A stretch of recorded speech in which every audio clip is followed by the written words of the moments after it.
Why would anyone want to visit Swedish Lapland in the winter? For some of you, flying to a cold, barren place 90 miles above the Arctic Circle in the middle of winter will make no sense. But let me tell you, it does make a lot of sense. Swedish Lapland is a winter wonderland full of unique and fascinating places to visit and memorable fun things to do.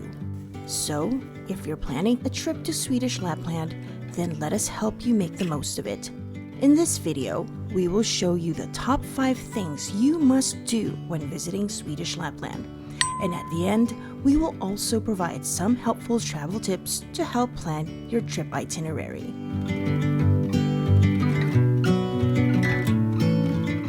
Adrian and I have lots more adventures to share with you, and we would love for you to join us. Subscribe now to get notified of our upcoming videos. And if you like this video, please hit that like button. Your likes and subscriptions will greatly help us keep our channel running. And here are our top 5 things to do in Swedish Lapland. Number 1. Go dog sledding, or mushing as some call it. I can't tell you how much fun this is, and meeting and cuddling these beautiful and smart dogs was another perk. Ride through the forest and glide on the frozen Torne River, as these strong and energetic Alaskan Huskies pull your sled. 2 adults can ride each sled. One sits at the front and the other standing at the back. Whoever stands in the back also gets to control the brakes. Halfway through the tour, we stopped at a Lavu hut where we enjoyed hot cups of coffee and cakes. Our guide Nate was simply amazing. During our time here, we enjoyed his company. It was like chatting with an old friend. And this stop was also the perfect way to cuddle the dogs. Adrian and I didn't want our tour to end. That's how much we enjoyed it. If steering your own sled doesn't appeal to you, there are sleigh tours that you can join. We'll provide a list of tour providers in the description. Number 2. Explore Swedish Lapland on a snowmobile. In our case, we rode through the forest in Kiruna and on the River Torna. Adrian and I chose to ride one snowmobile together. However, you can also drive one of your own or join your tour guide in his or her snowmobile. It was exhilarating zipping through the forest and admiring the snowy landscape of the frozen river. And halfway through the tour, like we did while dog sledding, we stopped in the forest to enjoy some hot lingonberry juice and cupcakes provided to us by our tour guide. One thing to remember though is that riding a snowmobile comes with a serious safety responsibility. Stay within your group, don't venture on your own, and carefully follow the instructions that your guide provides you at the beginning of the tour. As you can see, we went with Paradise Lapland Tours and opted for a morning tour. There are other tours during afternoons and even at night, usually combined with a Northern Lights chase tour. Before I continue to number 3, I also wanted to let you know that I have compiled a list of links for some of the tours available in Swedish Lapland. So, if any of these 5 interest you, check out the list in our description to help you plan and save yourself some time. Number 3. Spend time with the reindeer and the SAMI.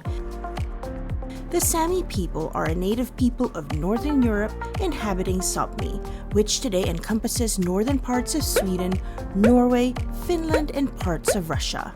The SAMI culture centers around their herd of reindeer, and they have stayed true to their ancient traditions. In Jukkasjärvi, you will find the SAMI Museum and the Reindeer Enclosure, and we highly recommend spending some time here. Have a coffee or lunch at their cozy cafe.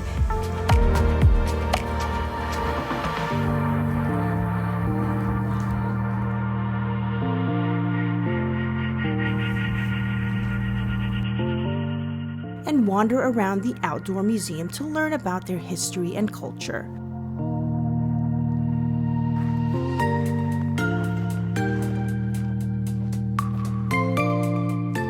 I strongly recommend spending a good amount of time in the deer enclosure. You can buy bags of moss to feed them at the museum, and this was the highlight of our visit. By the way, this moss is like candy to the reindeer, and they would definitely expect you to give them mossy candy. Reindeer are beautiful and strong creatures, however, they tend to be timid. Well, not this one. For some reason, he had a fondness for me and followed me everywhere. And he didn't want any food. All he wanted were cuddles, and every time I'd stop, he'd nudge me for more. Another tour we took part in is the Northern Lights SAMI reindeer adventure, which involved taking us to a deer enclosure in another part of Sweden. We spent a lovely evening feeding the reindeer with bags of moss, which they all loved. Then we spread reindeer feed all throughout the enclosure, while our tour guide Frederick towed us using his snowmobile.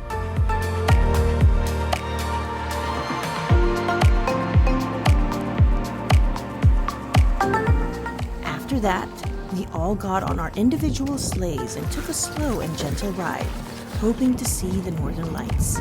Unfortunately, it was cloudy that evening, so we just ended up finishing our trip with reindeer sandwiches, coffee, and blueberry juice in the Lavu hut before heading home.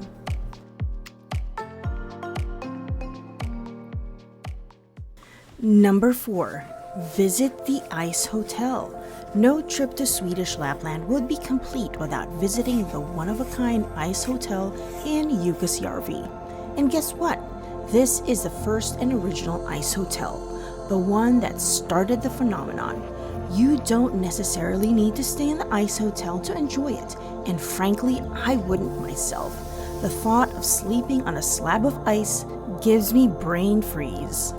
They welcome visitors from all over the world, and each visit will allow you to enter the hotel and see the intricate sculptures carefully selected artists have made from ice harvested from the Torna River. Every single piece of furniture in this part of the ice hotel is made with ice, including this striking chandelier. And while at the ice hotel, the inner child in me enjoyed going down the slide. And I think I was the only adult who kept doing it over and over. The kids probably thought I was weird. In the Ice Hotel, there is a bar you must visit where Adrian and I toasted our awesome visit with glasses of Prosecco. And check out those glasses made with, yep, you guessed it, ice. The Ice Hotel is open year-round, but for the authentic experience, visiting in the winter is a whole lot more worth it.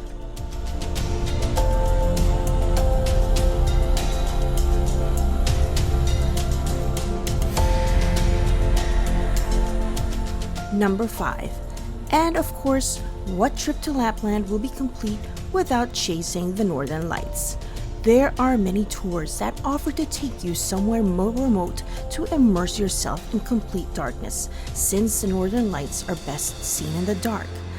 However, on a clear and cloudless night, the Northern Lights are visible pretty much anywhere in Swedish Lapland.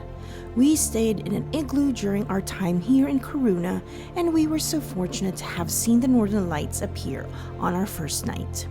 Watching them dance above our glass roof is something I will never forget. The experience itself was magical. On our first night, the full moon was bright, and so we thought we weren't going to see them. But nope. The Northern Lights miraculously appeared before us, and we were so glad we did. By the way, if you'd like to learn more about chasing the Northern Lights, check out our video, How to See the Northern Lights, for important tips that can help increase your chances of seeing them.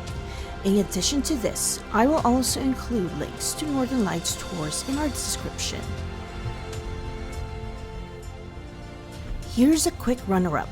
Make sure to visit the old and new towns of Kiruna, including the beautiful and historic church. Old Town Kiruna is sinking because of the mines, and so everything has been or will be moved to the new town, including the church, which they plan to lift off the ground and transport to its new location. Before I wrap up, I'd like to share a few bits of important travel information that could help you with your planning. To get to Swedish Lapland, fly into Kiruna. It's a very small airport that only takes one flight at a time, so it's pretty quiet, which was very nice for a change. Adrian and I flew from Stockholm, Arlanda.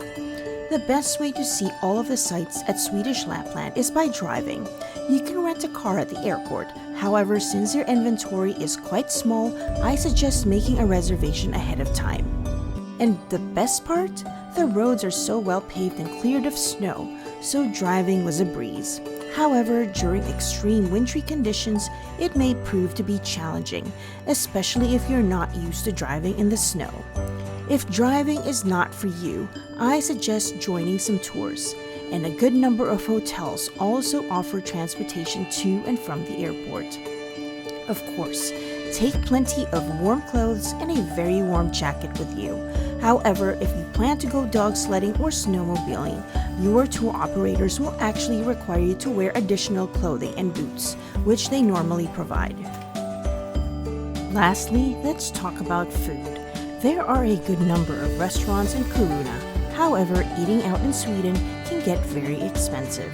If you have the ability to cook and or store some food, I recommend doing a bit of shopping at a local grocery store in Kiruna to stock up. I also wanted to share with you a place that we had a few dinners at, Arctic Thai and Grill in Kiruna. Not only was it affordable, the food was delicious, and they provide free cookies, snacks, coffee, and even juices. And I shouldn't forget to mention our favorite coffee chain in Scandinavia, Espresso House, which has a really nice and spacious location in Newtown, Kiruna. Not only is their coffee good, but their food offerings are excellent as well. Well, that was our top 5. We hope you found this video helpful and informative. And if you liked watching this video, please hit that like button. Your likes will greatly help us stay relevant in the YouTube algorithm, which means our channel will remain sustainable, and that means more videos for you. Also, subscribe now to join us on our upcoming adventures. Thank you again for watching, and we can't wait to see you again soon. Stay curious and keep exploring.